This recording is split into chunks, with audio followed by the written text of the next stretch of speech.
Is data saving mode not working properly on the YouTube app?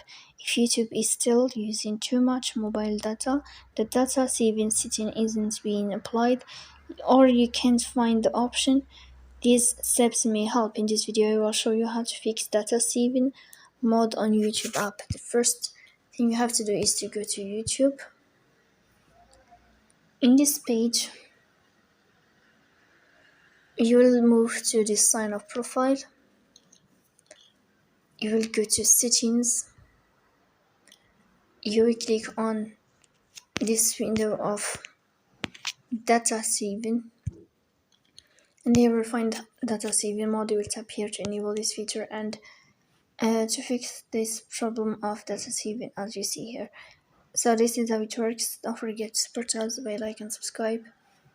See you next time in another video, and thank you for your watching.